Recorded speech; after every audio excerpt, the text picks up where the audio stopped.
Okay. Okay guys, तो last session में देखिए हमने सेल्सफोर्स के बारे में डिस्कस किया था एंड क्लाउड कंप्यूटिंग के बारे में। सो अभी हमें सेल्सफोर्स के बारे में एक कंप्लीट आइडिया आ चुका है कि सेल्सफोर्स क्या है। राइट। सो सेल्सफोर्स का मतलब क्या है? सेल्सफोर्स एक क्लाउड कंप्यूटिंग प्रोडक्ट है। राइट, एक सीआरएम प्रोडक्ट है जो कंपनीज को हेल्प करता है उनके बिजनेस को मैनेज करने के लिए। राइट। सो हमने डिस्कस किया था। So Salesforce is a Salesforce is a cloud based, cloud based CRM solution that brings, that brings companies and companies and customers together. Right. So Salesforce एक सीआरएम प्रोडक्ट है जो help करता है companies को अपने customers के साथ जोड़े रखने के लिए। राइट। सो स्क्रीन विजिबल है गाइस आप सभी को? यस, स्क्रीन विजिबल है। Amit, Ankush, Yes. Mayank, Pallavi. Yes sir. Okay. So then, इस डेफिनेशन में अब हमने सारी चीजें कंप्लीट किया है कि ये क्लाउड कंप्यूटिंग का मीनिंग क्या था। हमने क्लाउड कंप्यूटिंग के बारे में डिस्कस किया। हमने सीआरएम के बारे में डिस्कस किया कि ये सीआरएम क्या होता है। हमने डिस्कस किया कि कैसे कंपनीज सीआरएम का यूज करके अपने कस्टमर्स को जोड़े रखना चाहती है, कैसे अपने कस्टमर्स के साथ इंटरैक्शन एंड रिलेशनशिप मैनेज करना चाहती है। अभी तक हमने डिस्कस किया है सेल्सफोर्स के बारे में। सेल्सफोर्स क्या है, सीआरएम क्या होता है, एंड क्लाउड कंप्यूटिंग। देखो बहुत ही ये इंपॉर्टेंट कंसेप्ट है, इंटरव्यूज में भी आपको ये पूछते हैं। ठीक है, तो प्रिपरेशन आपको अच्छे से करना है इसके लिए। अब नेक्स्ट, अब हमने कहा कि ये जो सीआरएम एप्लीकेशन है हमारा, सभी ने ऑर्ग बनाया क्या? किसी का स्क्रीनशॉट मुझे मिला नहीं था ग्रुप पे। ऑर्ग बना लिया था क्या सभी ने? डेवलपमेंट एनवायरनमेंट क्रिएट किया? Ankush, Mayank, Pallavi, development environment create किया आपने? अमित, क्रिएट किया या नहीं guys development environment? Yes, sir. Yes, आपने किया। Okay, other students guys, Amit, Pallavi, Ankush. Actually, my laptop is not working today. So yesterday, so I didn't did that. But today I will just going to the shop and repairing that laptop. After that, I will start it. Okay, जल्दी इसको create कर लीजिएगा क्योंकि अभी हमारा practical implementation start होगा। हमें वहीं पर इसे इंप्लीमेंट करना है proper. Okay guys, Today, please try. Okay, आज के लिए ट्राई करिए कि आज आप उसको कंप्लीट कर पाओ। ठीक है, देखिए। सो अब हमें देखिए, हमने एक एप्लीकेशन तो बना लिया, मतलब एक कंप्लीट सॉफ्टवेयर हमारे पास है। ये और नो, ये कंप्लीट एक सॉफ्टवेयर है ना, एक सास प्रोडक्ट है, software as a service. Complete software आपके पास अवेलेबल है। अब हमें क्या करना होता है, बिजनेस रिक्वायरमेंट के हिसाब से इस एप्लीकेशन के अंदर हमें कॉन्फ़िगरेशन एंड कस्टमाइजेशन करना है। क्योंकि देखो, ये जो हमने अभी क्रिएट किया है, ये अभी आप इंप्लीमेंट कर सकते हो कि इसको डायरेक्टली बिजनेस पर्पस के लिए यूज कर सकते हो क्या? नहीं, ये स्क्रैच ऑर्ग होता है, इसमें कोई भी बिजनेस रिक्वायरमेंट इंप्लीमेंट नहीं किया है। अब हमें वो इंप्लीमेंट करना है क्लाइंट की रिक्वायरमेंट के हिसाब से। अब हम मल्टीपल प्रोजेक्ट्स पे काम कर सकते हैं, मल्टीपल डोमेन में हम काम कर सकते हैं। तो हमारा जो प्रोजेक्ट होगा, ठीक है, जो हमारा प्रोजेक्ट है, जिस इंडस्ट्री में हम काम कर रहे हैं, अब उसकी रिक्वायरमेंट के हिसाब से हमें इसमें चेंजेस करने हैं। और चेंजेस करने के लिए हमारे पास क्या ऑप्शन है? Configuration and customisation. तो जो भी क्लाइंट की रिक्वायरमेंट होगा, ठीक है, क्लाइंट की रिक्वायरमेंट उसके बिजनेस नीड के हिसाब से, तो वो हमें यहां पर प्रॉपरली सेटअप करके देना होता है क्लाइंट के लिए। राइट, और यही हमारी रिस्पॉन्सिबिलिटी होती है as a Salesforce developer. Right, so configuration and customisation. तो यहां पे हम इस सॉफ्टवेयर को बना रहे हैं क्योंकि ये सॉफ्टवेयर तो ऑलरेडी बना हुआ है, लेकिन उसमें बिजनेस रिक्वायरमेंट इंप्लीमेंट नहीं किया गया। एक सॉफ्टवेयर का मतलब क्या होता है, देखो, एक आर्किटेक्चर कैसे होता है सॉफ्टवेयर का, एक कंप्लीट सॉफ्टवेयर अगर हम बात करें, तो एक सॉफ्टवेयर का आर्किटेक्चर मेनली 3 लेयर से बनता है। जिसको हम कहते हैं front end. Okay, so front end, back and and database. So front end, back and and database, इसी को हम कहते हैं एमवीसी मॉडल। एमवीसी मॉडल मतलब ये होता है सो व्यू, कंट्रोलर एंड मॉडल, ये होता है एमवीसी। सो मॉडल, व्यू, कंट्रोलर। तो ये जो व्यू पार्ट है इसी को हम अगेन कहते हैं यूआई पार्ट, यूजर इंटरफेस। ठीक है, अब देखो आप इतने सारे एप्लीकेशंस यूज करते हो, इतने सारे सॉफ्टवेयर्स आप यूज करते हो। अब इन सॉफ्टवेयर को यूज करने के लिए सबसे पहले जब आप उसको विजिट करते हो, जैसे ही आपने उस सॉफ्टवेयर को ओपन किया, आप इंटरैक्ट कर रहे हो सिर्फ यूआई से। आप किससे इंटरैक्ट कर रहे हो? उसके यूआई से, उस एप्लीकेशन के यूआई से। आपको बटन्स दिखेंगी, आपको इमेजेस दिखेंगी, इनपुट मिलेगा, वहां से आपको कुछ एनिमेशंस दिखेंगे, कलर्स दिखेंगे, वो सभी आपके यूआई का पार्ट होता है। सो यूआई का पार्ट मींस जहां से यूजर इंटरैक्ट कर सकता है, राइट? जहां से हम इस एप्लीकेशन के साथ इंटरैक्ट करते हैं, वो हमारा यूआई पार्ट है, यूजर इंटरफेस। अब इस यूजर इंटरफेस में एज अ डेवलपर हमारी रिस्पॉन्सिबिलिटी क्या है कि हम उस एप्लीकेशन का लुक एंड फील डिजाइन करते हैं कि कैसे एंड यूजर उससे इंटरैक्ट करेगा, राइट? तो हम उसको इंटरैक्टिव बनाते हैं, राइट? User interface. तो जब भी आप किसी एप्लीकेशन को ओपन कर रहे हो तो आपके सामने जो स्क्रीन ओपन हो रही है वो उसका यूजर इंटरफेस है। ओके, बट जब आप इस पे कुछ इंटरैक्शन कर रहे हो, आपने बटन को क्लिक किया, आपने इनपुट किया, यहां से कुछ डेटा आपने इनपुट किया और बटन पे क्लिक किया, अब आप इंटरैक्ट कर रहे हो उसके साथ। तो जो आप इंटरैक्ट कर रहे हो तो आपको रिस्पॉन्स कैसे मिल रहा है, ऑटोमेटिकली कैसे वो सारी चीजें वहां से चेंज हो रही है? तो उसके पीछे का जो लॉजिक लिखा होता है वो लिखा होता है आपके कंट्रोलर पार्ट के अंदर। सो कंट्रोलर मेन है जो उस एप्लीकेशन का बैकएंड है, कि यूजर जिस तरीके से हमें इंटरैक्ट कर रहा है, हमारा सॉफ्टवेयर उसी तरीके से उनको रिस्पॉन्स करेगा, राइट? तो सॉफ्टवेयर किस तरीके से रिस्पॉन्स करेगा, क्या क्या फंक्शनैलिटीज उसके अंदर परफॉर्म होनी चाहिए, तो ये सारा कोड हम बैकएंड के अंदर इंप्लीमेंट करते हैं। सो बैकएंड में ही हमारा मेन लॉजिक होता है, ऑथेंटिकेशन हो गया, डेटा वैलिडेशन हो गया, राइट? सर्वर कम्युनिकेशन है या डेटाबेस के साथ इंटरेक्शन है, वो सारी चीजें हम बैकएंड में ही इंप्लीमेंट करते हैं। कि आप जिस तरीके से इनपुट दोगे, हमारा सॉफ्टवेयर किस तरीके से आपको रिस्पॉन्स करेगा, ये सब काम लिखा होता है आपके बैकएंड के अंदर। और बैकएंड बहुत इंपॉर्टेंट है। ठीक है, अब आते हैं मॉडल पार्ट पे। सो मॉडल का मतलब क्या होता है? ये होता है डेटाबेस पार्ट। सो डेटाबेस मतलब आप जो एप्लीकेशन यूज कर रहे हो, उस एप्लीकेशन के अंदर जो डेटा आप इनपुट कर रहे हो, तो वो डेटा जा कहां पे रहा है, या जब आप उसको ओपन कर रहे हो जो डेटा आपको मिल रहा है वो डेटा कहां से आ रहा है? वो डेटा आ रहा है डेटाबेस में से। तो कोई भी एप्लीकेशन, राइट, जिसमें डेटा अवेलेबल है तो वो डेटा डेटाबेस में ऑलरेडी स्टोर किया गया है। अब आप फेसबुक यूज कर रहे हो, आप लिंक्डइन यूज कर रहे हो, आप इंस्टाग्राम यूज कर रहे हो, डेली के कितने सारे वीडियोस, कितने सारे इमेजेस वहां पर अपलोड हो रहे हैं, तो वो डेटा उसके डेटाबेस में जाके स्टोर हो रहा है। आपका यूजर नेम, आपका पासवर्ड, वो सब उनके डेटाबेस में है। आप देखो, आपने पहले कितने दिन पहले अगर आपने कोई इमेज वहां पर अपलोड किया होगा, कभी भी आप लॉग इन करो वो डेटा आपको मिल रहा है। क्यों? क्योंकि वो डेटा उनके डेटाबेस में स्टोर किया गया है। जैसे ही आप उस एप्लीकेशन को ओपन कर रहे हो तो वो सिस्टम क्या कर रहा है, तुरंत कॉल करके डेटाबेस में वो सारी इमेजेस, सारे कमेंट, सारे मैसेजेस आपको फेच करके दे रहा है।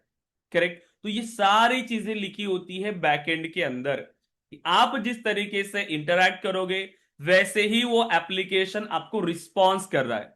करेक्ट? अब आप देखो कितने सारे एप्लीकेशंस आपने यूज किया। अब एग्जांपल के लिए, जब आप इंस्टाग्राम पे जा रहे हो, राइट, तो जो पहला पेज आपके सामने ओपन हो रहा है वो आपका फ्रंट एंड पार्ट है। फिर जब आप इंटरैक्शन कर रहे हो, आप अपलोड करना चाहते हो, आप कमेंट कर रहे हो, राइट, मैसेज पे क्लिक किया, कमेंट किया, फिर सबमिट किया, तो जो एक्शन परफॉर्म हो रही है आपके इनपुट के बेस पे, क्योंकि ये आपको दिखेगा नहीं, ये ऑटोमेटिकली परफॉर्म हो रहा है, जो आप इंप्लीमेंट कर रही है ऑटोमेटिकली परफॉर्म हो रहा है। तो जिस तरीके से आप इंटरैक्ट कर रहे हो उस तरीके से जो रिस्पॉन्स मिल रहा है वो सब कोड बैकएंड में लिखा है, राइट? और जो डेटा आपका स्टोर हुआ है या जो डेटा भी आपका स्टोर हो रहा है वो सब कुछ डेटा बैकएंड के आपकी डेटाबेस के अंदर है। अब सिंपल एग्जांपल लेते हैं, जैसे कि अब आप लॉगिन करने के लिए भी जाते हो।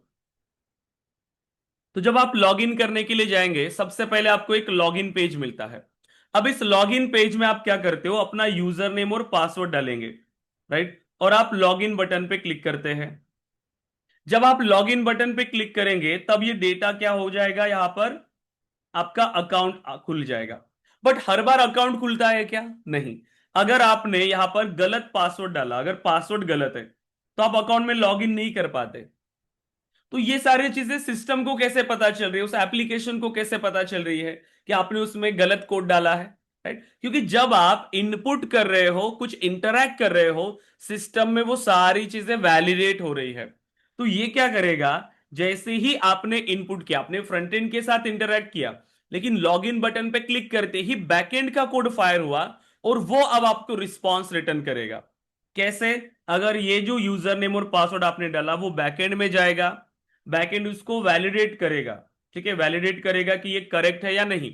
लेकिन वो उसके लिए क्या करेगा, डेटाबेस में पहले चेक करेगा कि ये यूजर नेम हमारे पास है या नहीं है, करेक्ट। सो इनके डेटाबेस के अंदर आपका सभी डेटा है, जितने भी यूजर्स है उनके पास सभी डेटा, उनका यूजर नेम, उनका पासवर्ड, सब कुछ।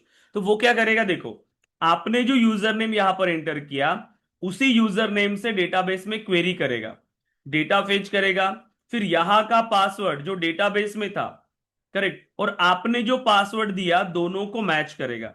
अगर दोनों करेक्ट है तो आपको मिलेगा लॉगिन एक्सेस, और आपके पास लॉगिन वाला पेज के बाद जो भी आपका डेटा है वो ओपन हो जाएगा, आपकी प्रोफाइल ओपन होगी।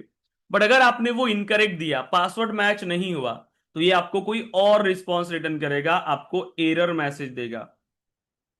इसमें और क्या पॉसिबिलिटी है, कोई कोई लोग यूजर नेम ही अगर इनकरेक्ट दिया, आपने आपने अगर यूजर नेम ही इनकरेक्ट दिया, तो जब ये डेटाबेस में क्वेरी करेगा तो इसको कोई डेटा ही नहीं मिलेगा उस यूजर नेम से, तो आपको ये डिफरेंट एरर रिटर्न करता है, करेक्ट। तो इतनी सारी चीजें देखो बैकएंड में परफॉर्म हो रही है जब आप सिर्फ लॉगिन पे क्लिक कर रहे हो। तो सिर्फ लॉगिन की फंक्शनैलिटी इंप्लीमेंट करने के लिए हमें front end, back and and database सब कुछ इंप्लीमेंट करना पड़ा।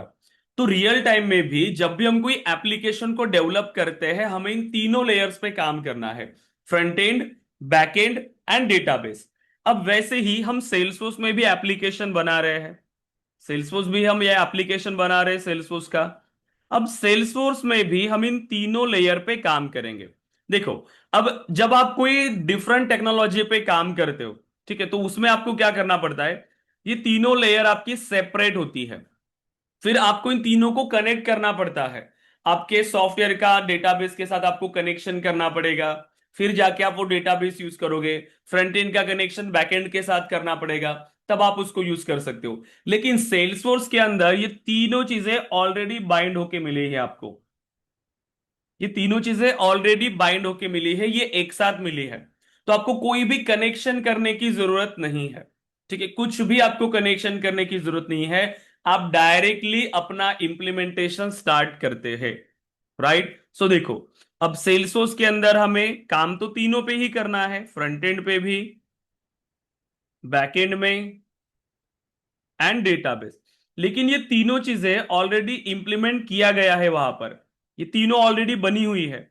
फ्रंट एंड बना हुआ है, आप उसको मॉडिफाई कर रहे हो, बैक एंड बना हुआ है, आप उसमें चेंजेस कर रहे हो, डेटाबेस भी बना है, बस आपको ये बताना है कि आपको और कौन सा डेटा चाहिए, उसके लिए आप वो डेटा वहां पर सेटअप करोगे और उसको यूज करोगे, सिंपल। ना कोई डेटाबेस कनेक्शन, ना कोई फ्रंट एंड और बैक एंड का कनेक्शन, कुछ नहीं, सिर्फ बनाओ और उसको यूज करो, राइट। तो इतना सिंपल है ये सेल्सफोर्स। सो सेल्सफोर्स में हमने कहा कि हमारे पास दो ऑप्शन है, कॉन्फ़िगरेशन एंड कस्टमाइजेशन। सो पहले बात करते हैं कॉन्फ़िगरेशन की। सो कॉन्फ़िगरेशन के थ्रू भी आप इन तीनों लेयर पे काम कर रहे हो, front end, back and and database, तीनों पे। तो इसमें हमें कोई कोडिंग की जरूरत नहीं है जब आप कॉन्फ़िगरेशन का यूज कर रहे हो। तो फ्रंट एंड को इंप्लीमेंट करने के लिए हमारे पास वहां पर आता है UI customisation, right, UI customisation. तो इस यूआई कस्टमाइजेशन से आप क्या कर सकते हो, कुछ पेजेस आप चेंज कर सकते हो। अदर एक टूल होता है ऐप बिल्डर टूल। सो ऐप बिल्डर के थ्रू आप मल्टीपल पेजेस बना सकते हो, राइट, पेजेस आप बना सकते हो, उसमें आप बटन्स ऐड कर सकते हो, राइट, लिंक्स आप उसके अंदर ऐड कर सकते हो, तो काफी सारी चीजें हैं। आप इमेजेस चाहो तो वो भी आप ऐड कर सकते हो, काफी सारी चीजें हैं, आप इसको बना सकते हो। ठीक है, सिंपल। लेकिन इसमें जो काम होगा वो अगेन लिमिटेड होगा। ठीक है, इसमें लिमिटेड वर्क होगा। हमें अगर और कॉम्प्लेक्स चाहिए, बहुत सारी इमेजेस, एनिमेशंस, तो अगेन हमें कहां पर जाना पड़ेगा, कस्टमाइजेशन पे, राइट। सो देखो, अगेन बैकएंड में फिर क्या क्या चीजें हैं विदाउट कोडिंग, ये जो बात हो रही है विदाउट कोडिंग, बैकएंड में आपके पास मिलते हैं ऑटोमेशन टूल्स। देखो, सो अगर आपको ऑटोमेशन परफॉर्म करना है तो उसके लिए आपको अगेन कोड पे जाने की जरूरत नहीं है। काफी सारे ऑटोमेशन टूल्स है जिसका यूज करके आप बिना कोडिंग के ऑटोमेशन को फायर कर सकते हो, राइट। उसके बाद डेटा अगर वैलिडेट करना है सो वैलिडेशन रूल आपके पास है, आप वैलिडेशन रूल का यूज कर सकते हो विदाउट एनी कोडिंग। देन आता है डेटाबेस। अब मुझे डेटा सेटअप करना है तो उसके लिए आपके पास ऑप्शन है डेटा मॉडलिंग। आप देखो, आप डेटा क्रिएट कर सकते हो, उसको स्टोर कर सकते हो, उसको एक्सेस कर सकते हो बिना कोडिंग के। उसी डेटा का आप पहले यहां पर डेटा बनाओगे, उस डेटा का आप यूआई कस्टमाइज कर सकते हो।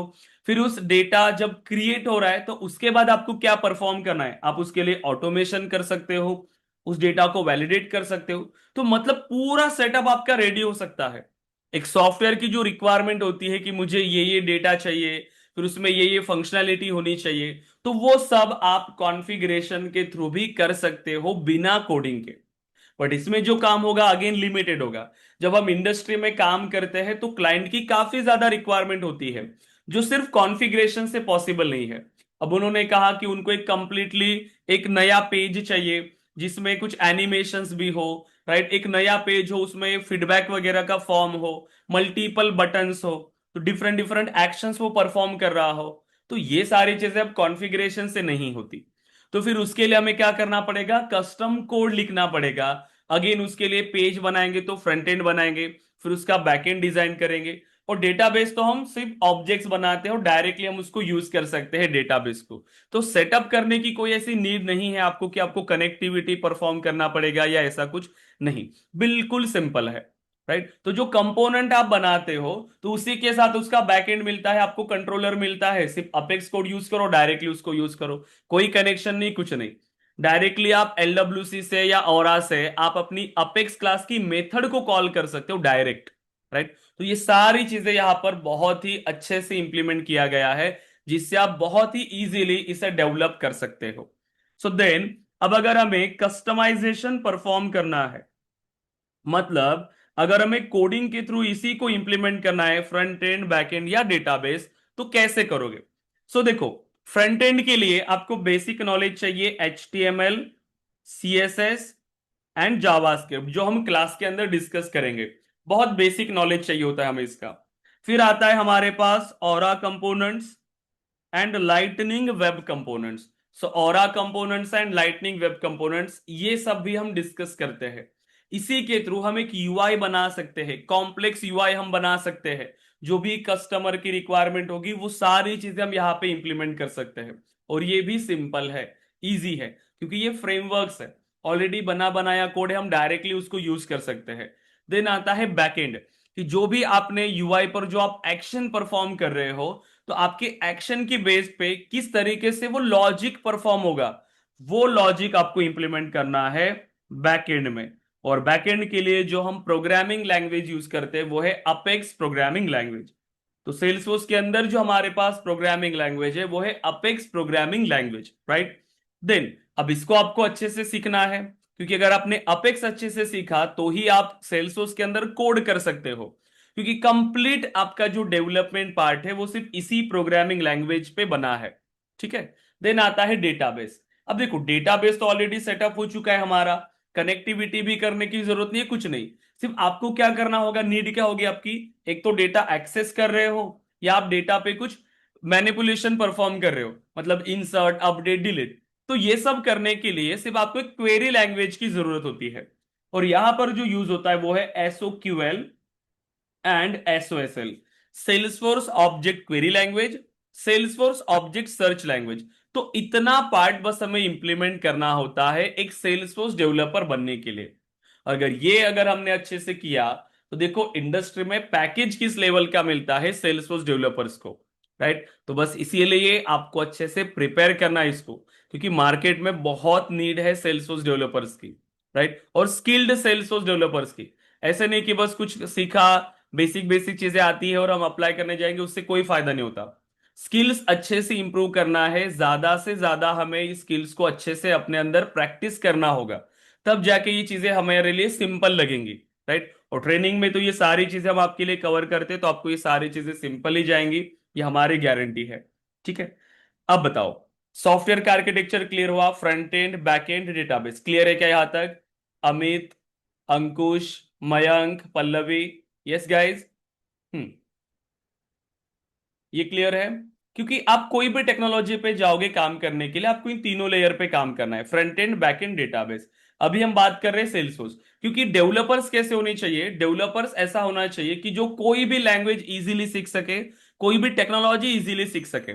तो स्टार्टिंग में जो हम टेक्नोलॉजी सीख रहे हैं, अगर हमारे फंडामेंटल्स क्लियर है, तो इसके बाद आप कोई भी टेक्नोलॉजी इजीली सीख सकते हो। और आईटी इंडस्ट्री में ऐसा ही है, स्टार्टिंग से आपको जैसे जैसे प्रोजेक्ट्स की रिक्वायरमेंट होगी, वैसे वैसे आपको अपने अंदर न्यू स्किल्स इंप्लीमेंट करना है। जैसे हमने स्टार्ट किया था जावा से, हमने जावा से करियर को स्टार्ट किया था, बट उसके बाद जैसे रिक्वायरमेंट आई हमारे कंपनी के अंदर सेल्सफोर्स के प्रोजेक्ट्स की, तो हमें फिर से सेल्सफोर्स को सीखना पड़ा, एकदम बेसिक से, राइट। क्योंकि वहां पर कोई ऐसा नहीं था कि ट्रेनिंग कोई प्रोवाइड कर रहा है, कुछ भी रिसोर्सेस यूज करो, यूट्यूब ये वो, और वहां से हमने प्रिपेयर किया, राइट। तो ये चीजें हैं, क्योंकि 10 जगह से हमने रिसोर्सेस यूज किया है, तब जाके हमने वो सेल्सफोर्स को सीखा, और इतने सारे प्रोजेक्ट्स को हमने इंप्लीमेंट किया। तो उसी लेवल से हम आपको सारी चीजें बताने वाले हैं, राइट। सो प्रैक्टिस अच्छे से करना है। सो इंडस्ट्री में वही है, डेवलपर मतलब ऐसा डेवलपर जो को टेक्नोलॉजी कोई भी हो वो इजीली सीख पाए। इसीलिए हम ये सारे कंसेप्ट ऐसे डिस्कस कर रहे हैं, ताकि आपको जो आप किसी टेक्नोलॉजी पे डिपेंडेंट ना रहो। So front end, back and, database, ये हर जगह पे यूज होता है, राइट। चेंज क्या होगा? सिर्फ प्रोग्रामिंग लैंग्वेज चेंज होगी, और प्रोग्रामिंग लैंग्वेज सीखना बहुत सिंपल है, अगर आपको कोई एक प्रोग्रामिंग लैंग्वेज अच्छे से आती है। तो यहां पर अगर आपने अपेक्स को अच्छे से सीखा, तो अपेक्स के बाद भी आप कोई प्रोग्रामिंग लैंग्वेज सीखने के लिए जाओगे तो बहुत कम टाइम में सीख पाओगे, राइट। तो यही है, एक पहली प्रोग्रामिंग लैंग्वेज बेसिक से आपको बस सीखना है अच्छे से। तो यही चाहूंगा कि प्रैक्टिस आपको प्रॉपरली करना है गाइस, ठीक है। टाइम टेबल बना लिया होगा आप सभी ने, मैंने पहले ही दिन बताया था कि टाइम टेबल बना लीजिए और अच्छे से टाइम देना स्टार्ट करिए। क्योंकि जब तक आप मेहनत नहीं करोगे, लाइफ में कुछ चेंजेस नहीं होने वाले, जैसे चल रहा है वैसे ही चलेगा, बाद में भी कुछ एक्शन नहीं लोगे तो लाइफ में चेंजेस नहीं होते, ठीक है। फिर वही सेम टाइम जाएगा, टाइम वेस्ट होगा। इसीलिए प्रैक्टिस के लिए आपको टाइम निकालना है, टाइम टेबल बनाइए, और अभी टाइम टेबल के थ्रू वो सारी चीजें आपको फॉलो करना है, और कंसिस्टेंसी आपको रखना है डेली प्रैक्टिस के लिए, ठीक है। अब सो प्लीज आंसर करिए, यहां तक क्लियर है आप सभी? Amit, Ankush, Mayank, Pallavi, yes guys? Hmm, Yes, sir. Yes. Ankush, Mayank, Pallavi, yes? Yes. Okay. अब देन, अब हमने जैसे बात किया कि हम सेल्सफोर्स के अंदर तो ये कंप्लीट इंप्लीमेंटेड है, फ्रंट एंड भी बनाया है, बैक एंड भी बनाया है, डेटाबेस भी बनाया है। तो सेल्सफोर्स के अंदर मेनली हमारी रिक्वायरमेंट होती है डेटा पे। सीआरएम मतलब क्या? एक डेटा ही होता है, उसमें वो डेटाबेस ही है, सभी उनके ऑर्गेनाइजेशन का डेटा हमें स्टोर करना है और फिर उसको मैनेज करना है।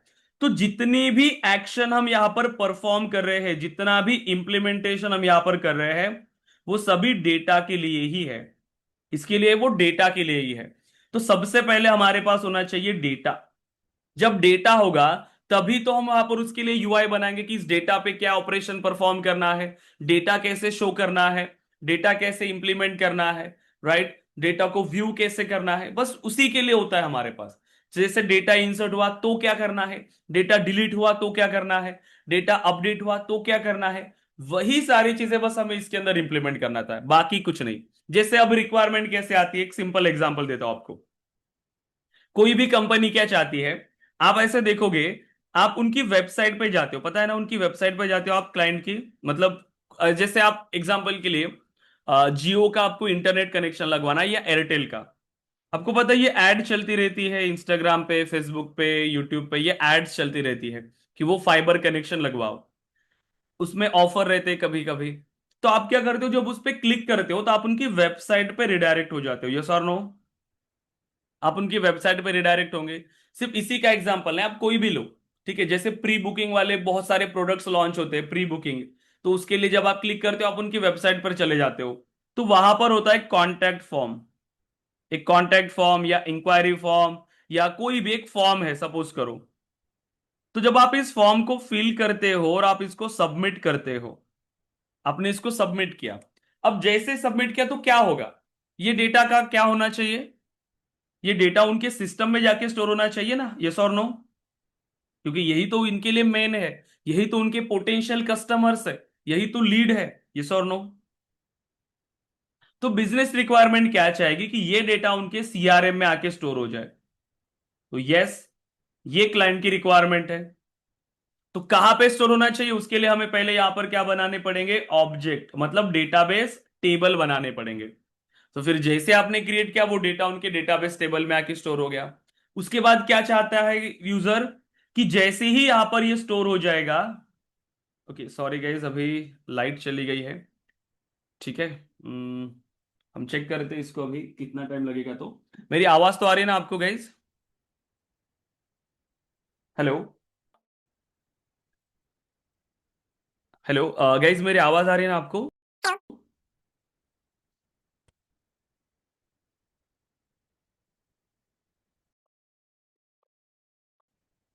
हेलो,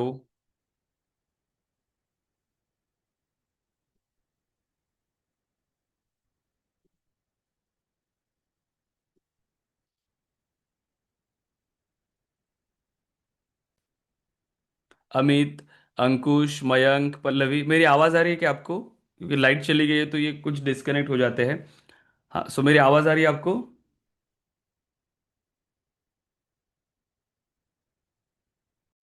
हेलो, ओके गाइज मेरी आवाज आ रही है क्या आपको? Ankush, Mayank, Pallavi, Amit, yes? Yes sir, आवाज तो आ रही है लेकिन सर आपकी स्क्रीन विजिबल नहीं है। ओके, सॉरी गाइज ये इलेक्ट्रिसिटी इशू है, लाइट चली गई ना इसीलिए ये डिस्कनेक्ट हो गया था सब। ठीक है, मैं फिर से शेयर करूँ आपको स्क्रीन। ओके, अभी विजिबल है screen? Yes sir. Okay just 1 minute, हाँ।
ओके गाइज स्क्रीन विजिबल है अभी?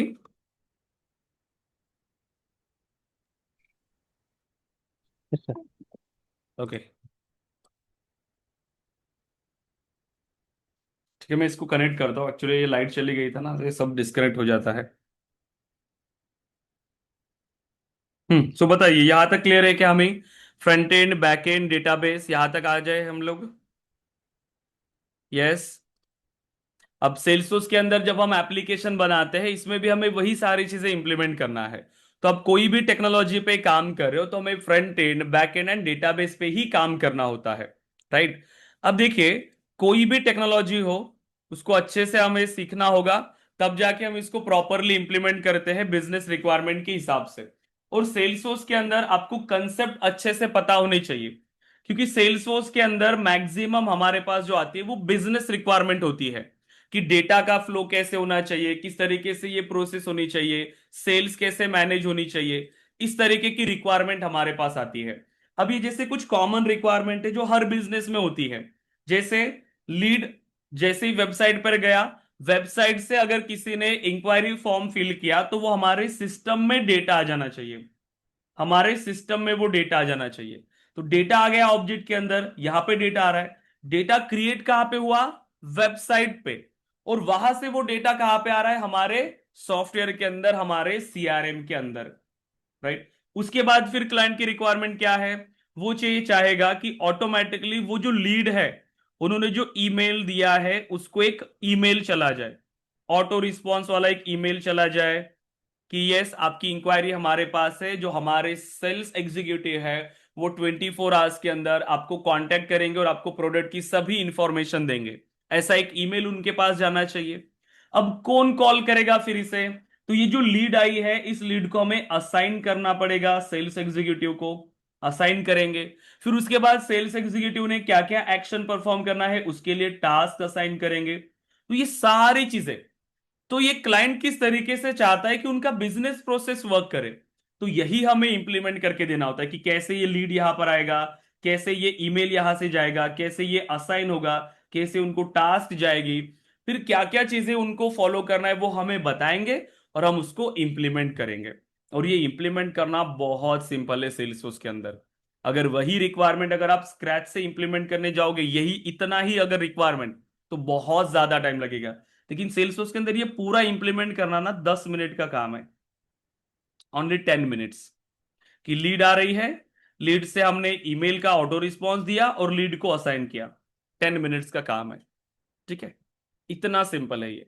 इसीलिए सेल्सफोर्स में देखो कि जल्दी से जल्दी एप्लीकेशंस बनते हैं, लेकिन प्रोजेक्ट्स बहुत बड़े होते हैं सेल्सफोर्स के अंदर, क्योंकि जो बड़े ऑर्गेनाइजेशन है वो सेल्सफोर्स को यूज कर रहे हैं। और ऐसी केसेस में यहां पर देखो कि बिजनेस रिक्वायरमेंट काफी ज्यादा आती है कि आप कौन से बिजनेस पे काम कर रहे हो या कौन से आप प्रोजेक्ट पे काम कर रहे हो, right. So based on project आपको काम मिलेगा, उसको आपको इंप्लीमेंट करना है, उसको समझना है, और इजी है ये सारी चीजें, ठीक है। अब देखिए, तो हमने यहां पर इसका एक ओवरव्यू डिस्कस किया कि क्या क्या रिक्वायरमेंट हमारे पास आती है। तो सबसे इंपॉर्टेंट मेन चीज जो हमने डिस्कस किया वो है डेटा। क्योंकि कोई भी ऑपरेशन, कोई भी एक्शन जो हमें परफॉर्म करनी है वो ये डेटा के लिए ही है। सबसे पहले हमें क्या करना पड़ेगा सेल्सफोर्स के अंदर, इस डेटा को सेटअप करना हो। सबसे पहले डेटा बनाएंगे, फिर उस डेटा को कैसे हमें इंप्लीमेंट करना है, कैसे उसको ऑर्गेनाइज करना है, कैसा उसका यूआई होना चाहिए, कैसे उसका फ्लो होना चाहिए, फिर उसके लिए हम काम करेंगे। लेकिन सबसे पहली रिक्वायरमेंट कि हमें डेटा बनाना होगा, और प्रोजेक्ट की रिक्वायरमेंट के हिसाब से हमें उसका डेटा मॉडल डिजाइन करना होता है, डेटा मॉडल। तो हम स्टार्ट कर रहे गए सबसे पहले data modelling part, data modelling. क्योंकि कोई भी प्रोजेक्ट अगर आपके पास आए, सबसे पहले आपको क्या डिजाइन करना होता है, उसका डेटा मॉडलिंग आपको डिजाइन करना होता है। एग्जाम्पल के लिए अभी हम बात करें एक एडटेक प्रोडक्ट के लिए, एक एडटेक है आपके पास, एडटेक बिजनेस के लिए हम सेल्सफोर्स को इंप्लीमेंट करने वाले हैं। मुझे बताइए क्या क्या डेटा की आपको जरूरत होगी एडटेक प्रोडक्ट के लिए, क्या क्या डेटा उनको चाहिए होगा। स्टूडेंट का डेटा, यस और नो। उसके बाद कोर्सेस, फीस, उसके अलावा ट्रेनर्स, इनकी ब्रांचेस कितनी है, सो ब्रांचेस, और ऐसी काफी सारी इंफॉर्मेशन आपको चाहिए होगी। इनके मल्टीपल डिपार्टमेंट्स होंगे, राइट, कि कौन से डिपार्टमेंट के लिए है ये सब कुछ। तो ये सब क्या है, ये डेटा है। हमें स्टूडेंट का डेटा चाहिए, कोर्सेज का डेटा चाहिए, फीस का डेटा चाहिए, ट्रेनर्स का डेटा चाहिए, उनकी ब्रांचेस कितनी है उसका डेटा चाहिए, डिपार्टमेंट का डेटा, देन वो वेबिनार्स रन करेंगे, मल्टीपल वेबिनार्स, उनका डेटा हमें चाहिए। तो इतना सारा डेटा हमारे पास हो सकता है। अब इस डेटा को हमें एक मॉडल में कन्वर्ट करना, एक मॉडल डिजाइन करना होता है। कैसे, क्योंकि ये डेटा एक दूसरे के साथ रिलेटेड होता है, ठीक है, ये डेटा एक दूसरे के साथ रिलेटेड होता है, राइट। स्टूडेंट का डेटा कोर्स के साथ रिलेट होगा, फीस के साथ रिलेट होगा, राइट। ये सारा मॉडल अब हमें डिजाइन करना होता है। तो सबसे पहली स्टेप क्या है हमारी, डेटा को सेटअप करना, एक मॉडल डिजाइन करना। तो वन बाय वन एक एक करके हम इस डेटा को अभी सेटअप करेंगे। सबसे पहली रिक्वायरमेंट हम स्टार्ट करते हैं स्टूडेंट, ठीक है, स्टूडेंट। हमें स्टूडेंट का डेटा सेटअप करना है। अब डेटा की बात हो रही है तो सबसे पहले हमें ये पता होना चाहिए कि ये डेटा होता क्या है, फिर इस डेटा को स्टोर कैसे करते हैं। क्योंकि जैसे हमने बात किया, एक सॉफ्टवेयर के अंदर हमारे पास फ्रंट एंड है, बैक एंड है, डेटाबेस है। सेल्सफोर्स में भी डेटाबेस है, सेल्सफोर्स भी एक डेटाबेस है, वहीं पे आप इस डेटा को स्टोर कर रहे हो। तो इसका कंसेप्ट क्या है डेटाबेस का? सो देखो, बहुत बेसिक से स्टार्ट करते ताकि जो भी नॉन आईटी स्टूडेंट्स है जो फर्स्ट टाइम इसको सीख रहे हैं उनको ये क्लियर हो जाएगा अच्छे से। सबसे पहले बात करते हैं डेटा के बारे में। So what is data? Yes बताइए, डेटा क्या है? What is data? डेटा क्या है? यस गाइस, डेटा इंफॉर्मेशन क्या सर। है? हाँ, data means information. Any information जो हम यूज कर सकते हैं वो हमारे लिए डेटा है।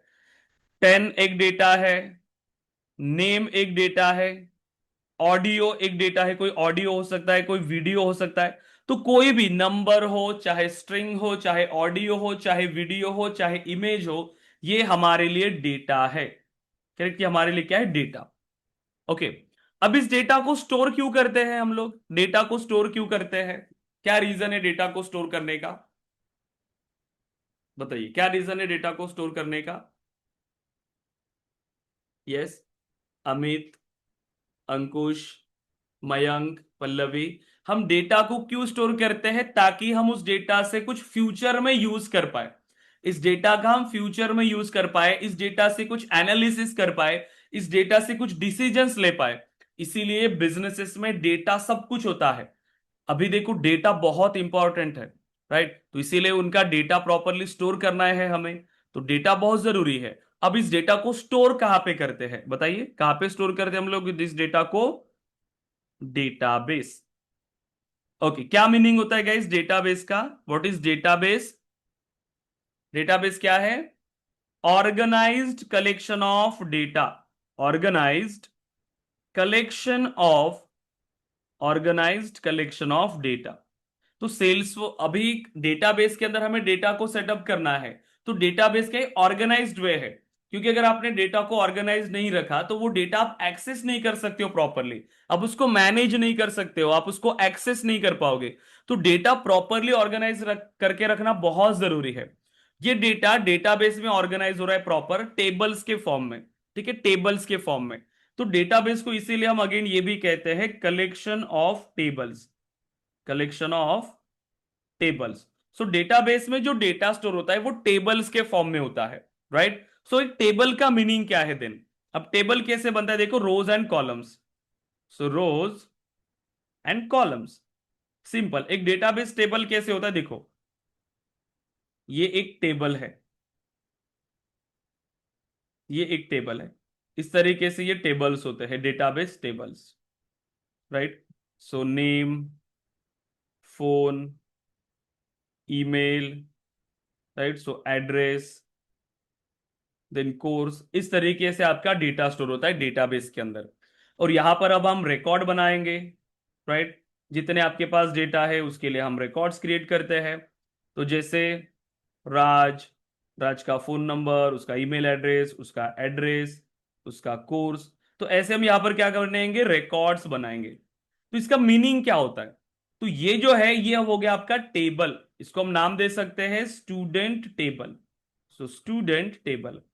तो एक टेबल बनाते हैं और टेबल के अंदर बहुत सारा हमारे पास क्या होता है? डेटा होता है। अब ऐसे ही यहां पे ये जो डेटा है हम इसको कहते हैं रोज। ये क्या है? ये रोज है। First row, second row, third row, fourth row, fifth row, six. तो ये जो डेटा आप क्रिएट करते जा रहे हो वो क्या हो रहा है? आपकी रोज क्रिएट हो रही है। और ये जो है आपका नेम, फोन, फिर ईमेल, एड्रेस, कोर्स, इसको हम कहते हैं कॉलम्स। ये क्या है? ये आपके कॉलम्स है, right? So rows and columns. So table कैसे बन रहा है? रोज एंड कॉलम्स के थ्रू। अब सेम कंसेप्ट डेटाबेस में भी यूज हो रहा है। अब सेल्सफोर्स के अंदर भी अगर मुझे डेटा को स्टोर करना है तो मुझे क्या क्रिएट करना पड़ेगा? यहां पे टेबल बनाना पड़ेगा। टेबल के अंदर मुझे कॉलम्स बनाने पड़ेंगे।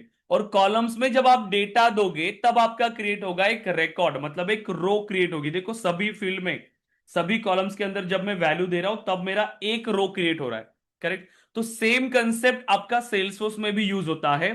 तो सेल्सफोर्स में भी देखो, जब आप रिकॉर्ड क्रिएट करोगे तो सेल्सफोर्स में भी सिर्फ टर्मिनोलॉजीज डिफरेंट दिया है। जैसे डेटाबेस में क्या होता है, डेटाबेस में क्या क्या टर्म्स इन्होंने यूज किया देखो। सो डेटाबेस के अंदर क्या है हमारे पास, टेबल। टेबल बनाते हैं डेटा को स्टोर करने के लिए। टेबल का यूज क्या है, जहां पर हम डेटा को स्टोर कर पाए। टेबल के अंदर क्या होता है हमारे पास, columns and rows, right, columns and rows. And अगर हम बात करें सेल्सफोर्स की, सो सेल्सफोर्स, तो सेल्सफोर्स के अंदर क्या है हमारे पास, सेल्सफोर्स में टेबल्स को हम कहते हैं ऑब्जेक्ट। है तो वो टेबल ही, ठीक है, इंटरनली वो टेबल ही है, बट हम उसको नाम क्या दे रहे हैं, ऑब्जेक्ट। तो सेल्सफोर्स में टेबल्स को हम कहते हैं ऑब्जेक्ट्स। हम कहीं पर भी टेबल नहीं बोलेंगे, हम सिर्फ कहेंगे ऑब्जेक्ट्स।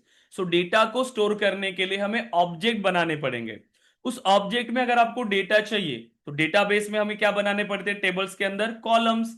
लेकिन सेल्सफोर्स के अंदर हम उन कॉलम्स को कहते हैं फील्ड्स। इन कॉलम्स को क्या कहेंगे, फील्ड्स। सो टेबल बनाया मतलब ऑब्जेक्ट, ऑब्जेक्ट के अंदर हमें फील्ड्स बनानी पड़ेंगी। जब आप उन फील्ड्स में डेटा प्रोवाइड करोगे तब जाके क्रिएट होगा आपका एक रिकॉर्ड। देखो, तो ये कंसेप्ट होता है सेल्सफोर्स के अंदर। तो सेल्सफोर्स में आप ऑब्जेक्ट बनाते हो और उस ऑब्जेक्ट में आप फील्ड्स बनाते हो और फिर आपको क्रिएट करने होते हैं records. So object, fields and records, तो ये सारी चीजें अब हमें इंप्लीमेंट करनी है। तो सेल्सफोर्स के अंदर अगर मुझे स्टूडेंट का रिकॉर्ड स्टोर करना है तो उसके लिए हम क्या करेंगे, स्टूडेंट का ऑब्जेक्ट बनाना पड़ेगा। So student object, right. Then उस ऑब्जेक्ट के अंदर हमें क्या बनानी पड़ेगी, ये फील्ड्स, नेम, फोन, ईमेल, ये सब क्या है, फील्ड्स। और जब आप इस फील्ड में डेटा दोगे तो क्या बनेंगे आपके रिकॉर्ड्स। तो सेम ही कंसेप्ट है, सिर्फ टर्मिनोलॉजीज यहां पर डिफरेंट है, लेकिन कंसेप्ट वही है। सो अब आपको क्या करना है, सेल्सफोर्स के अंदर इन्हें क्रिएट करना है, ठीक है। सो create an object in Salesforce. अब अगर हमें डेटा को स्टोर करना है तो हमें सेल्सफोर्स के अंदर ऑब्जेक्ट क्रिएट करना होगा, राइट। सेल्सफोर्स के अंदर हमें ऑब्जेक्ट क्रिएट करना है अब। सो सेल्सफोर्स एक डेटाबेस है ऑलरेडी, और सेल्सफोर्स में कुछ ऑब्जेक्ट्स ऑलरेडी भी है। ऑब्जेक्ट्स का मतलब क्या है, database tables. Objects are simple, objects क्या है, डेटाबेस टेबल्स, जहां पे हम डेटा को स्टोर करते हैं, सिंपल मीनिंग है इसका। सेल्सफोर्स के अंदर अगर आप देखोगे तो कुछ ऑब्जेक्ट्स ऑलरेडी अवेलेबल है। ओके, कल हमने इसका अकाउंट क्रिएट किया था, ठीक है। मैं इसको लॉग इन करता हूं, तो हमने यूजर आईडी क्या दिया था उसके लिए, ठीक है। मुझे उसका यूजर नेम याद नहीं, मुझे जीमेल पे उसका यूजर नेम चेक करना पड़ेगा, ठीक है। और प्लीज सभी स्टूडेंट्स अकाउंट क्रिएट कर लीजिएगा, क्योंकि अकाउंट क्रिएट करोगे तभी तो आप इसमें प्रैक्टिस करेंगे, और बिना प्रैक्टिस के कुछ नहीं होता है गाइस, राइट। सो login.salesforce.com, तो यहां पर हम देंगे यूजर नेम और देन हम प्रोवाइड करेंगे पासवर्ड। सो पासवर्ड हमने प्रोवाइड किया, ठीक है। सो यूजर नेम एंड पासवर्ड। अब जैसे यूजर नेम एंड पासवर्ड हमने प्रोवाइड किया, अब हम सेल्सफोर्स के अंदर लॉग इन हो पा रहे हैं। ये हमारा अकाउंट है। अब सेल्सफोर्स हमने जैसे कहा कि एक बना बनाया एप्लीकेशन है, बस हमें उसमें चेंजेस करने हैं। तो यहां पर ये जो 9 डॉट्स हमें दिख रहे हैं, ये होता है हमारा ऐप लॉन्चर। अब इस ऐप लॉन्चर के थ्रू ही हमारे पास मल्टीपल एप्स हमें एक्सेसिबल होते हैं, टैब्स हमें एक्सेसिबल होते हैं। देखो, जैसे आप इसको क्लिक करोगे तो यहां पे एक ऐप है सेल्स ऐप, ठीक है। तो सेल्स को आप ओपन करो, सेल्स। सेल्स ऐप का काम है जो सेल्स का डेटा मैनेज करने के लिए हेल्प करता है। जैसे हमने सेल्सफोर्स के बारे में एक कंसेप्ट डिस्कस किया था कि सेल्सफोर्स एक ऐसा एप्लीकेशन है। सेल्सफोर्स ने क्या किया कि जो कॉमन रिक्वायरमेंट थी उसे ऑलरेडी इंप्लीमेंट करके रख दिया। तो जो कॉमन रिक्वायरमेंट थी सेल्सफोर्स के अंदर वो ऑलरेडी इंप्लीमेंट कर दिया, और जो नई आपको बिल्ड करना है वो आप इजीली यहां पर इंप्लीमेंट कर सकते हो, राइट। तो ये कंसेप्ट होता है सेल्सफोर्स का। तो यहां पर सेल्स को मैनेज करने के लिए लीड का डेटा हमें चाहिए होता है, अकाउंट, कॉन्टैक्ट, ये सभी डेटा यहां पर है। हम इन सभी ऑब्जेक्ट्स के बारे में जब हम सेल्स क्लाउड डिस्कस करेंगे तब इन सभी ऑब्जेक्ट्स के बारे में आपको पता चलेगा। बट लीड का बारे में आपको पता है, लीड मतलब क्या है, आपके पोटेंशियल कस्टमर्स। सो देखो, लीड का डेटा तो मुझे चाहिए था, तो ये कुछ डैशबोर्ड मिल रहा है, आप सिंपली इसको क्लिक करो लिस्ट व्यू पे। तो टैब पे क्लिक करने के बाद लिस्ट व्यू पे आओगे तो यहां पर आपको डेटा मिलेगा। सेल्सफोर्स क्या करता है, आपको प्रैक्टिस के लिए कुछ डमी रिकॉर्ड्स प्रोवाइड करता है। हम इन्हें और भी क्रिएट कर सकते हैं, नए रिकॉर्ड्स भी हम इसमें बना सकते हैं, ठीक है। कुछ डमी रिकॉर्ड्स हमें मिल रहे हैं। सो मुझे बताओ लीड क्या है हमारे लिए। अब लीड का मतलब क्या है, लीड क्या है अब सेल्सफोर्स के अंदर? लीड के अंदर आप डेटा स्टोर कर रहे हो, लीड का डेटा। तो लीड क्या हुआ? लीड क्या है यहाँ पे? Potential customer. ऑब्जेक्ट। लीड क्या है? ऑब्जेक्ट है जिसके अंदर आप डेटा स्टोर कर रहे हो। यस और no? Yes guys. So lead एक ऑब्जेक्ट है। अब इसमें अगर आप देखोगे name, company, state, email, lead status, इसके अंदर जब आप डेटा प्रोवाइड करते हो, देखो यहां पर मैं डेटा प्रोवाइड कर रहा हूं, ठीक है। इनमें मैं डेटा प्रोवाइड कर सकता हूं। तो ये सब क्या है? एड्रेस, नेम, फोन, मोबाइल, ये सब क्या है? क्या कहेंगे हम इसे सेल्सफोर्स के अंदर? फील्ड्स और कॉलम्स। फील्ड एंड कॉलम्स, मतलब field fields. And record. Salesforce में हम उसको क्या कहते हैं? फील्ड्स। तो ये सभी फील्ड्स है। तो ऑब्जेक्ट बनाने के बाद आपको फील्ड क्रिएट करना होता है, और जब हम इस फील्ड में डेटा प्रोवाइड करेंगे और सेव करेंगे तो क्या बनेगा हमारे पास? इस क्या क्रिएट होगा? रिकॉर्ड। रिकॉर्ड क्रिएट होगा। तो ये सभी क्या है? ये हमारे रिकॉर्ड्स है। तो लीड एक ऑब्जेक्ट है, उसके जो अंदर जो ये डेटा है ये फील्ड्स है। नेम, कंपनी, स्टेट, ये सभी फील्ड्स है। और जब इनमें आप डेटा प्रोवाइड करोगे तो हमारे क्रिएट होंगे रिकॉर्ड्स। तो ऐसे मल्टीपल ऑब्जेक्ट्स सेल्सफोर्स में ऑलरेडी अवेलेबल है। आप ऐसे मल्टीपल ऑब्जेक्ट्स अगेन क्रिएट करेंगे एज पर द रिक्वायरमेंट। तो सेल्सफोर्स में दो तरीके के ऑब्जेक्ट्स होते हैं, क्योंकि हमने कहा कुछ ऑब्जेक्ट्स ऑलरेडी अवेलेबल है, कुछ ऑब्जेक्ट्स आप बनाने वाले हो। सो देखो, एक होता है standard object. So standard object. और दूसरा होता है हमारे पास custom object. So standard object का मीनिंग क्या होता है? स्टैंडर्ड ऑब्जेक्ट मींस ऐसे ऑब्जेक्ट्स जो सेल्सफोर्स में ऑलरेडी अवेलेबल है। The objects provided by Salesforce, the objects provided by Salesforce, that means that are already available in Salesforce, are called standard object. Salesforce are called standard object. कोई example बता सकते हो standard object का जो आपको दिख रहे हैं सेल्सफोर्स के अंदर? Lead. Correct. Lead object already available है। अकाउंट ऑब्जेक्ट, लीड को ये मैनेज करने के लिए होते हैं, ये सेल्स को मैनेज करने के लिए। देन केस ऑब्जेक्ट, ऐसे मल्टीपल है, ठीक है, मल्टीपल। अब आती है बात कस्टम ऑब्जेक्ट्स। अब देखो सेल्सफोर्स ने सभी इंडस्ट्री के लिए बनाया है क्या? ये नहीं। सेल्सफोर्स ने क्या किया, एप्लीकेशन सभी लोग यूज कर पाए, चाहे कोई भी इंडस्ट्री हो, वो सब लोग इसे यूज कर पाए। तो इसीलिए क्या किया इन्होंने, सभी इंडस्ट्री की जो कॉमन रिक्वायरमेंट थी, कॉमन रिक्वायरमेंट क्या हो सकती है? Sales, marketing, support, right, automation perform करना, ये सारी चीजें।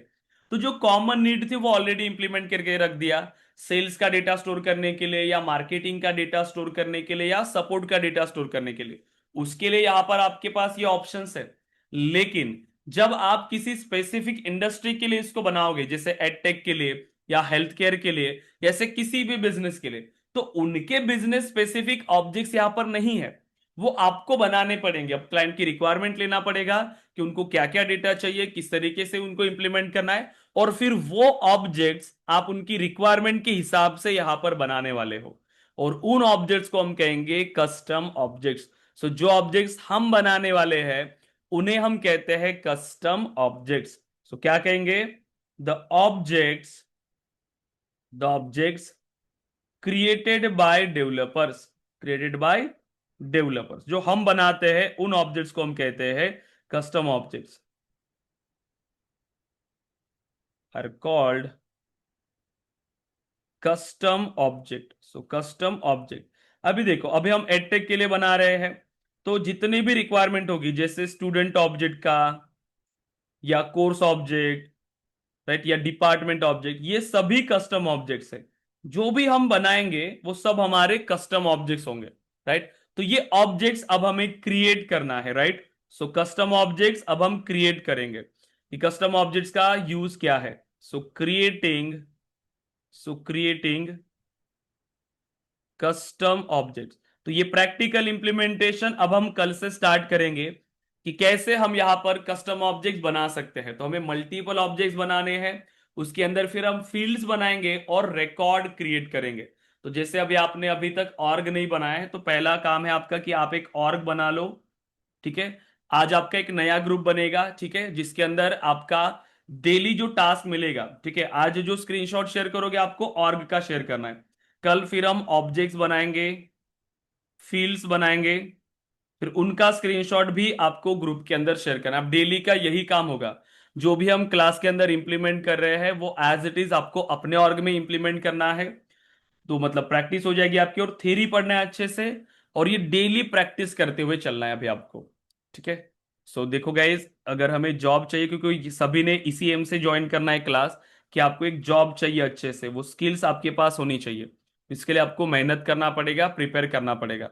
ठीक है, सो इसीलिए है कि डेली प्रैक्टिस करो और इंप्लीमेंट करो। अब देखो, तो हमारे तीनों डेमो सेशन यहां पर हमने कंप्लीट कर लिए हैं। सो कल से जो हमारी बैच होगी, उसमें आपको एडमिशन प्रोसेस कंप्लीट कर लेना है। ठीक है, सो एडमिशन प्रोसेस, तो आपको कॉल आ जाएगा हमारी तरफ से, वहां पर आप एडमिशन प्रोसेस कंप्लीट कर लीजिएगा। कोई भी क्वेश्चन है तो इस नंबर पे ही मुझे कांटेक्ट करो। ठीक है, आप इस नंबर से मुझे कांटेक्ट कर सकते हो, या ये दो नंबर से मेरे। ठीक है, अनिकेत। अब देखो, एडमिशन प्रोसेस कंप्लीट करना भी सिंपल है। इन्हीं नंबर से आप यूपीआई ट्रांसफर करके बस उसका स्क्रीनशॉट और आपका ईमेल एड्रेस शेयर करो। सो सिर्फ आपको स्क्रीनशॉट और आपका ईमेल एड्रेस शेयर करना है, ताकि आपको एक्सेस मिल जाएगा सभी। तो ये सेम नंबर है, गूगल पे या फोन पे दोनों नंबर्स अवेलेबल है। सेम मेरा ही नाम आएगा अनिकेत ठौकर करके, तो उस पे करके उसका स्क्रीनशॉट आप शेयर करेंगे ग्रुप में। ग्रुप में नहीं, आपको पर्सनली शेयर करना है, और आपको कांटेक्ट भी आ जाएगा हमारी तरफ से। और आपका एडमिशन प्रोसेस कंप्लीट करना है, क्योंकि कल जिनका एडमिशन प्रोसेस कंप्लीट होगा वही लोग क्लासेस में आएंगे। ठीक है, क्योंकि अभी कल से हमारे ये रेगुलर सेशन स्टार्ट हो रहे हैं।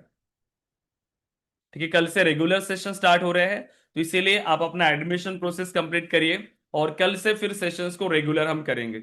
तो कोई भी क्वेश्चन है, कोई भी डाउट है, अभी 3 दिन आपने देख लिया कि कैसे पढ़ाते हैं, क्या क्या चीजें होती है, सेम वैसे ही अभी लास्ट तक हम पढ़ाते हैं। इसमें कोई नया नहीं है कि डेमो सेशन में कुछ अलग और बाकी चीजें में कुछ अलग, ऐसा नहीं है। जिस तरीके से पढ़ाना है वैसे हमने पढ़ाया है आपको, और एंड तक वही सारी चीजें आपकी चलती रहेंगी। सो बस आपको प्रैक्टिस करना है अच्छे से, नोट्स का एक्सेस मिल जाएगा आपको, रिकॉर्डेड सेशन का एक्सेस आपको मिल जाएगा, जहां से आप रिवाइज कर सकते हो, और मल्टीपल बैचेस भी हमारी ज्वाइन कर सकते हो। तो मैंने फीचर्स बता दिया, क्या क्या चीजें आपको मिलती है। Unlimited training, unlimited mock interviews, जब तक आपका प्लेसमेंट नहीं होता है तब तक। ठीक है, तो ये सारी चीजें आपको हमारी तरफ से मिल रही है। सो बस आपको भी प्रैक्टिस करना है अच्छे से, और डेली इसे इंप्लीमेंट करना है, और ग्रुप पे टास्क शेयर करना है। ठीक है, और फिर इंटरव्यूज के लिए जब आप प्रिपेयर हो जाओगे, तो आप देखना कि आप जो आपका एक बार कॉन्फिडेंस आपके अंदर आ गया, तो आप कोई भी कंपनी इजीली क्रैक कर सकते हो। बस वही है। तो हमारे स्टूडेंट्स फ्रेशर लेवल पे भी अच्छे लेवल पे गए हैं, एक्सपीरियंस लेवल पे गए हैं, फ्रेशर लेवल पे भी अच्छी अच्छी कंपनीज को टारगेट किया उन्होंने, अच्छी कंपनीज में वो प्लेस हुए हैं। तो बस वही है, और 1 साल के अंदर भी उन्होंने जो ग्रोथ करना था वो कर लिया। तो वही काम है कि आपको भी अच्छे से प्रिपेयर करना है गाइस, राइट। और जो भी डिसीजन आप ले रहे हो, जल्दी से ज्वाइन करके अपना एडमिशन प्रोसेस कंप्लीट करिएगा। सेशन के बाद आपको कॉल आ जाएगा टीम से।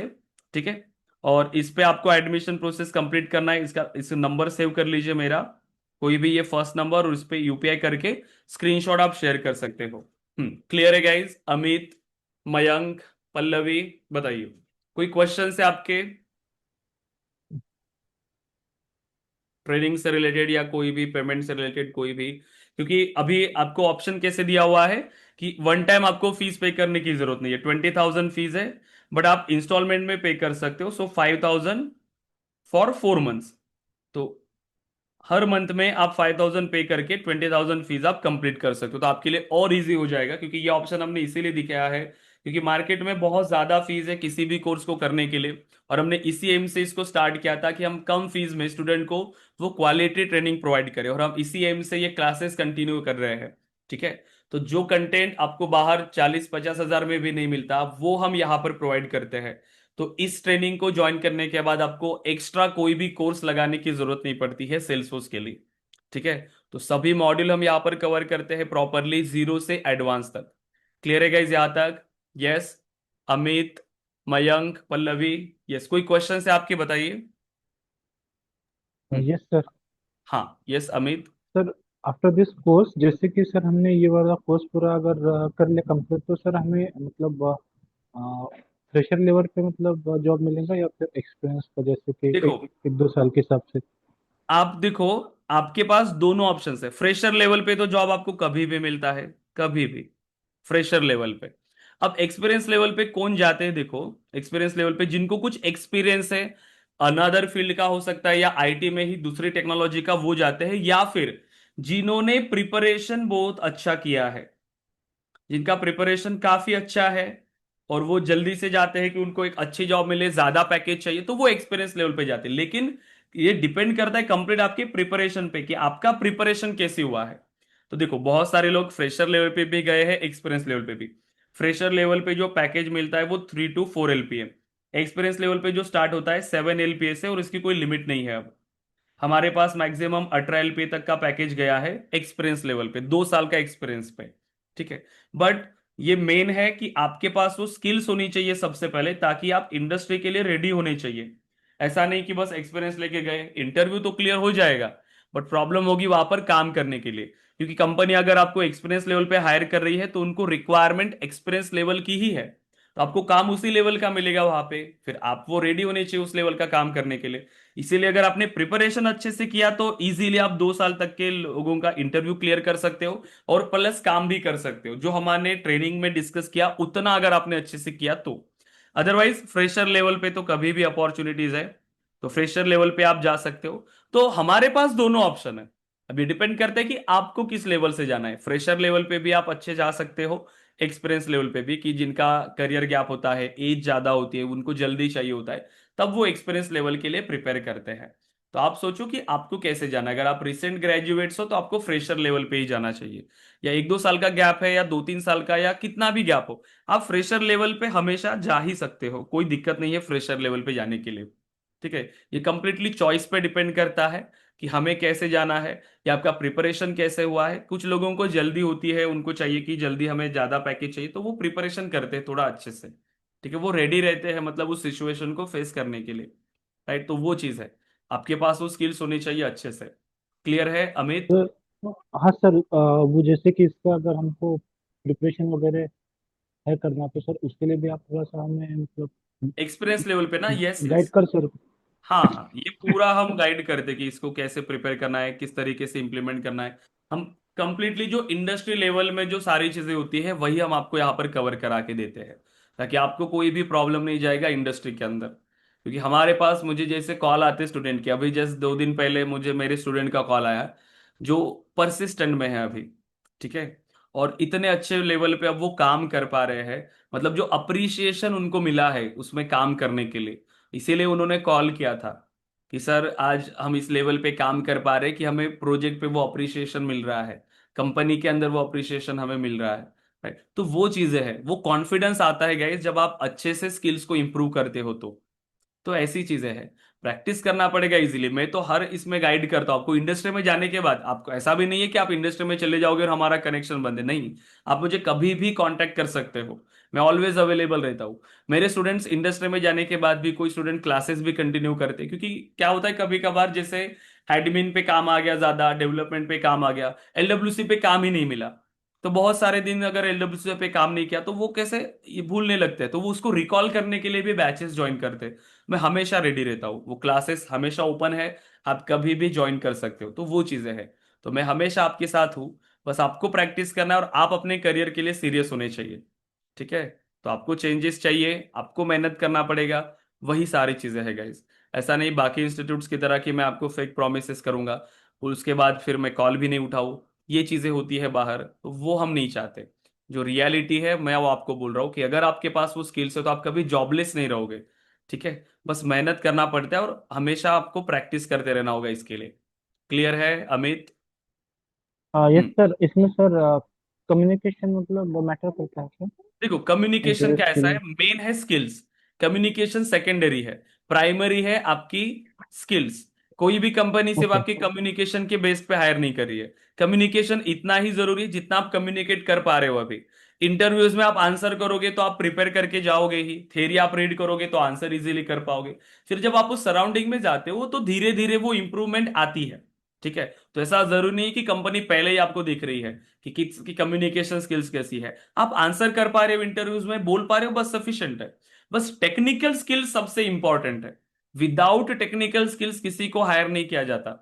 अभी कम्युनिकेशन उतनी अच्छी नहीं है तो भी चलेगा, वो धीरे धीरे इंप्रूव होती है, उन्हें भी समझता है। बट अगर टेक्निकल स्किल्स वीक है तो पॉसिबल नहीं है। तो मेन है आपका technical skills. Okay Amit. Yes sir. Okay Mayank, Pallavi, आपकी कोई क्वेश्चंस है? यस गाइस, क्लियर है आप दोनों? यस। Okay, Yes. तो पल्लवी आपके लिए जो इवनिंग के बैच कहा था आप इसे भी ज्वाइन करो, और इवनिंग की जो बैच है वो भी आप ज्वाइन कर सकते हो, ठीक है? ओके हाँ, ठीक है। 8:30 की बैच है, उसमें एडमिन चल रहा है। तो अभी जिसमें उसमें जो 5-6 सेशंस आपके मिस हुए होंगे वो यहाँ पर आप कंप्लीट कर लेना। या इवनिंग में और एक हम्म। स्टूडेंट ने ज्वाइन किया है वहां पर, इवनिंग में उनके भी सेशन मिस हुए हैं। तो उनके लिए मुझे प्रिपेयर करा के देना ही है, तो आप भी ज्वाइन कर लेना। मतलब जैसे आप ज्वाइन करेंगे तो दोनों के लिए मैं जितने सेशन छूटे हैं मैं उसको रिवाइज करा दूंगा अच्छे से। ठीक है, तो फिर वही आप कंटिन्यू ओके कर सकते हो। ठीक है, ओके गाइस, देन ठीक। सो अगर कोई क्वेश्चंस नहीं है तो आप मुझे कांटेक्ट कर सकते हो। ठीक है, इन पे अपना एडमिशन प्रोसेस कंप्लीट कर लीजिए, और मिलते हैं फिर हम कल के सेशन में। तो आज आपको ग्रुप में ऐड किया जाएगा, नए ग्रुप में। देन आपको सभी एक्सेस मिल जाएगा, और कल हम क्लास में मिलते हैं अगेन मॉर्निंग 7:30। क्लियर है गाइस? ओके देन, सो आप अपने एडमिशन प्रोसेस कंप्लीट कर लीजिए और नए अपना एक्सेस ले लीजिए। Okay guys, then so thank you. Thank you sir. Thank you guys. Okay. Thank you.